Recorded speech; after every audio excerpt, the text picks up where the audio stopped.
Scene 6 of King Lear in my version is Act 2 Scene 1 if you're following the folio version. This is where Edmond basically starts to plot and really starts to see his plan become something that is starting to come together. He's starting to fool Gloucester, his dad, he's starting to get what he wants.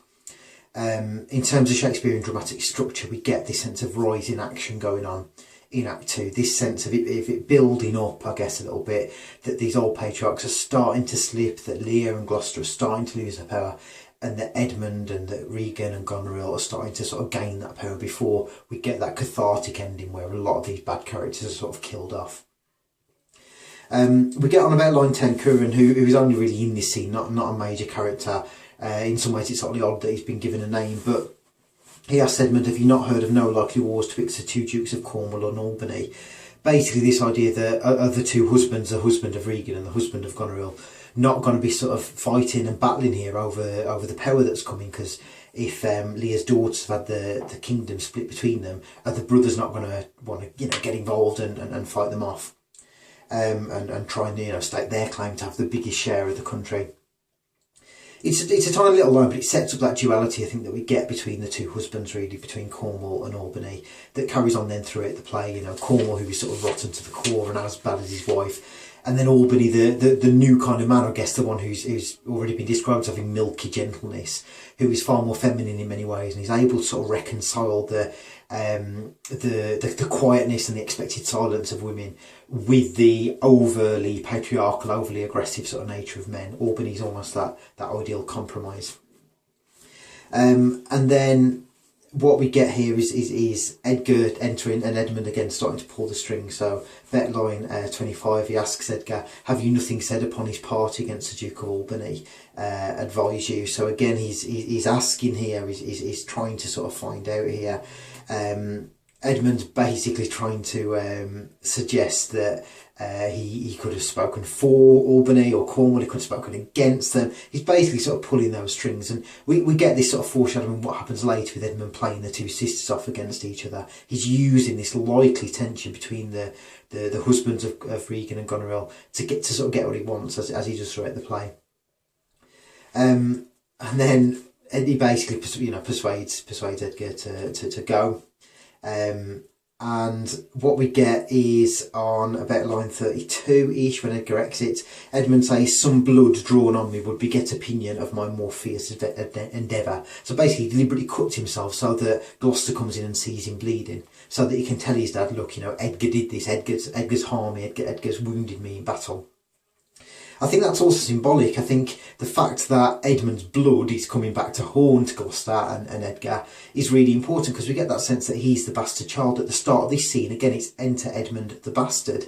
And there's that sense, again, if we take a biblical reading, a religious reading, that Edmund is like the plague and his blood is literally this disease because he's illegitimate, because he wasn't gotten in a Christian way.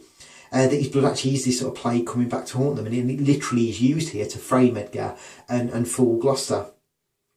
Edmund goes on about line 36, 37-ish. He says, here stood he, talking about Edgar, in the dark, his sharp sword out, warbling of wicked charms, conjuring the moon, standing his auspicious mistress. So these images of this pre-Christian evil, I guess, warbling at the moon. It's like some sort of witch doctor almost.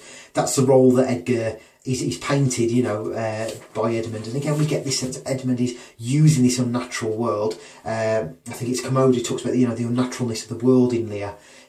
Edmund is using that, he's acknowledging it and using that to sort of, get what he wants, in the same way he's taking on the role of bastard to get what he wants. His blood literally becomes something that he, uses to get back at the other characters. Edmund goes on then about line 67, 68. He tells Gloucester about this conversation that he had with Edgar. Obviously this is entirely false, he's making this up. But he says that Edgar replied, thou unpossessing bastard, dost thou think if I would stand against thee, could the reposure of any trust, virtue or worth in thee make thy words faithed? No. So basically Edmund is again using his very bastard to get what he wants. He's saying that Edgar is the really evil one, the one who's plotting against his dad. But of course nobody would doubt him, because he's the legitimate child and Edmund is the bastard.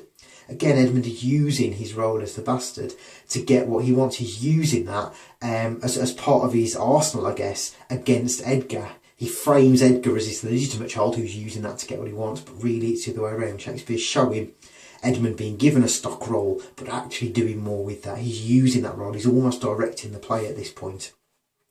And we get that, cropping up again on line 85 when Gloucester says to him, "Loyal and natural boy, I'll work the means to make thee capable." Basically, Gloucester calls Edmund both loyal and natural. Loyal, obviously, is completely wrong. We know that Edmund is plotting against his dad, but natural is important. Again, for natural, kind of really legitimate. They were sort of seen as the same thing. If a child was born illegitimately, if they were a bastard, they were seen as unnatural, which is why Edmund's blood is really important. But here Gloucester calls him natural. He basically says, you are of nature, you are the way that nature intended. To a Jacobin audience watching this, that's really shocking for a dad to speak to his illegitimate child, his bastard offspring, and refer to him as being natural and being good and being honest. To this religious audience, they'd be looking at that going, this is where Gloucester's got this really wrong. But I think there's that double meaning on natural as well. Edmund has already talked in his opening soliloquy about nature, thou art my goddess. It's his very dark, twisted version of nature that Edmund follows. So I don't think it is nature in the sense that the Jacobin audience would think. It's a nature that Edmund has sort of twisted to sort of get what he wants. And that carries on about line 116. Edmund says to Cornwall and to Gloucester by extension, "I shall serve you truly." On the face of it, he's just saying, I'll be loyal. We know that he won't obviously be loyal, but also truly. Well, also he's true to his nature as a bastard. He's called himself a bastard. He's owned this role as bastard, and here he says, "I'll serve you truly."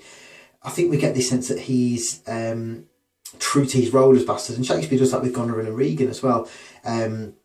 We're told that Regan will use thee kindly. In other words, what on the face of it, it means that she'll be kind to her dad, but really it means according to her kind, in the nature that she will, in the way that she's inclined to. Same thing here, truly. Well, it's true to his role as a bastard, isn't it?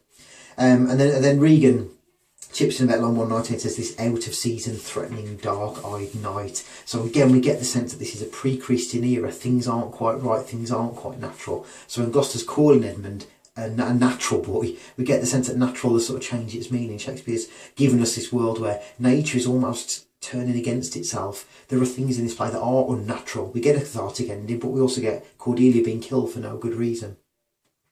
And then we obviously end with Gloucester saying, "I serve you, madam, your graces are right welcome," making exactly the same mistakes as Lear. These old patriarchs are not getting it in this new world where nature has sort of changed its meaning and where the bastards can really start to sort of climb. So that's the opening of Act 2, or indeed in my version, Scene 6.